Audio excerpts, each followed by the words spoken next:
Selamat berjumpa kembali Bapak Ibu, Saudara-saudari umat beriman terkasih dalam Tuhan. Selamat berakhir pekan bersama keluarga dan komunitas Anda. Hari Sabtu tanggal 7 Desember 2024, gereja memperingati seorang kudus Santo Ambrosius. Dia seorang uskup dan pujangga gereja. Saya mengajak saudara-saudari merenungkan kutipan Injil Matius bab 9 ayat 35, dilanjutkan bab 10 ayat 1 dan ayat 6 sampai 8. Kita dengarkan sabda Tuhan. Dalam nama Bapa dan Putra dan Roh Kudus. Amin. Sekali peristiwa, Yesus berkeliling ke semua kota dan desa. Dia mengajar dalam rumah-rumah ibadah dan mewartakan Injil Kerajaan Sorga, serta melenyapkan segala penyakit dan kelemahan. Melihat orang banyak yang mengikutinya, tergeraklah hati Yesus oleh belas kasihan, karena mereka lelah dan terlantar seperti domba yang tidak bergembala. Maka Yesus berkata kepada murid-muridnya, "Tuaian memang banyak, tetapi pekerjanya sedikit. Maka mintalah kepada Tuhan yang empunya tuaian, supaya ia mengirimkan pekerja-pekerja untuk tuaian itu." Lalu Yesus memanggil ke-12 muridnya dan memberi mereka kuasa untuk mengusir roh-roh jahat dan untuk melenyapkan segala penyakit serta segala kelemahan.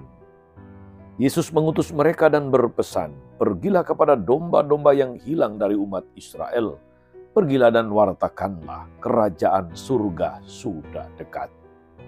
Sembuhkanlah orang-orang sakit, bangkitkanlah orang-orang mati, tahirkanlah orang-orang kusta, usirlah setan-setan. Kalian telah memperoleh dengan cuma-cuma, maka berikanlah pula dengan cuma-cuma." Demikianlah sabda Tuhan. Bapak Ibu Saudara-saudari umat beriman terkasih dalam Tuhan kita Yesus Kristus. Kitab suci menjelaskan bahwa Tuhan Yesus begitu aktif berkeliling dari kota ke kota, dari desa ke desa.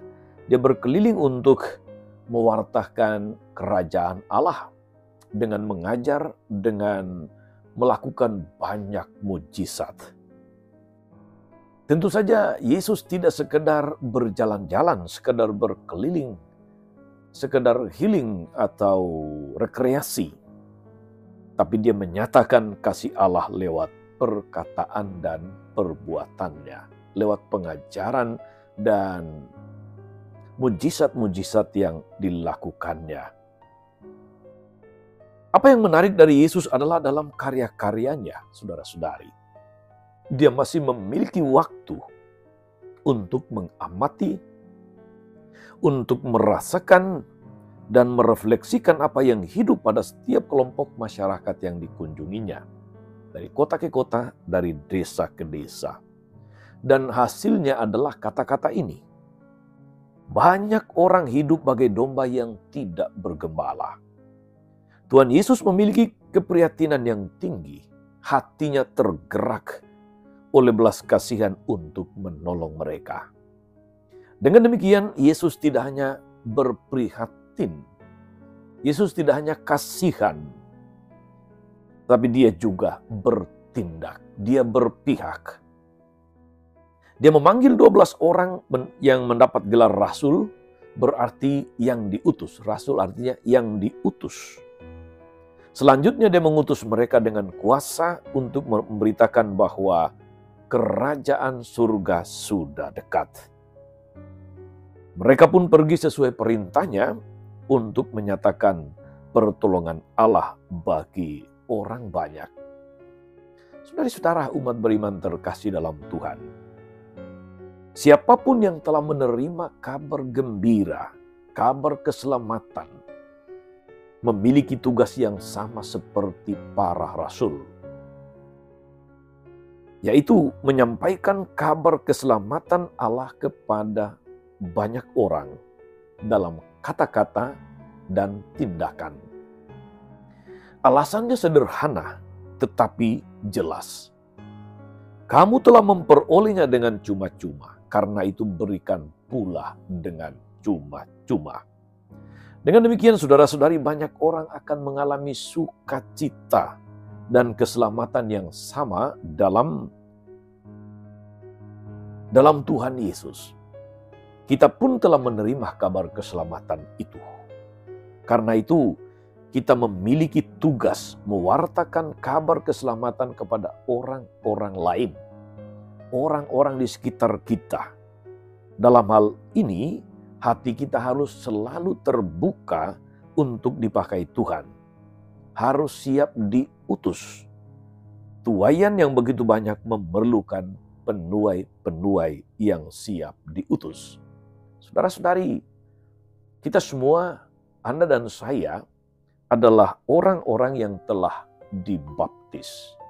Dan khusus untuk para imam adalah orang-orang yang dibaptis sekaligus ditahbiskan. Tertahbis dan terbaptis. Kita dipanggil untuk menjadi pewarta kabar baik itu dengan segala yang Tuhan sudah berikan, Tuhan sudah anugerahkan, Tuhan sudah perlengkapi kita. Kemampuan-kemampuan, berkat-berkat, kelebihan-kelebihan, bakat-bakat dan sebagainya, semua kita pakai itu untuk menyatakan kasih Tuhan bagi banyak orang.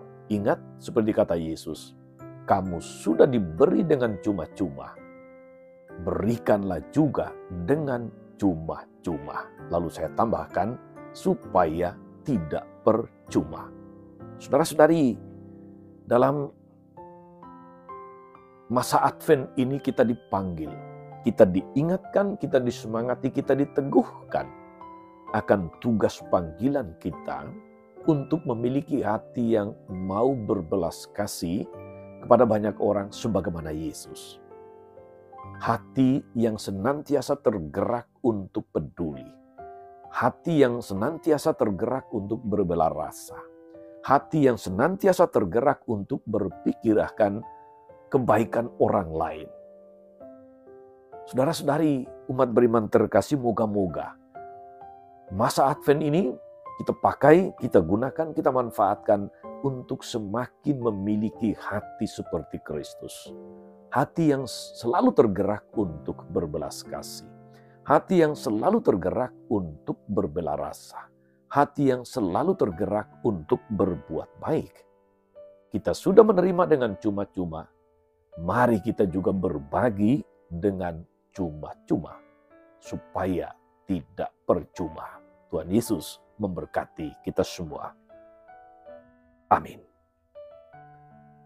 Tuhan Yesus Kristus, kami bersyukur atas firman-Mu yang meneguhkan kami akan tugas panggilan kami untuk menjadi pewarta kabar baik, untuk menjadi orang-orang yang hatinya mudah tergerak untuk berbelas kasih.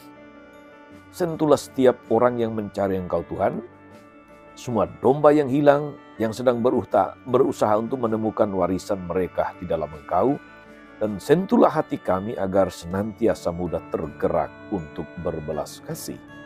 Saat mengolah Tuhan dan pengantara kami sepanjang segala masa. Amin.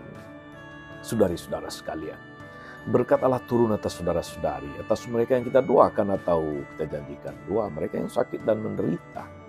Segala rencana, karya, dan pelayanan kita sepanjang hari ini, Bapa dan Putra dan Roh Kudus. Amin. Tetap sehat, teruslah menjadi berkat. Jangan lupa like, subscribe, nyalakan lonceng notifikasinya. Salam 52, Tuhan memberkati.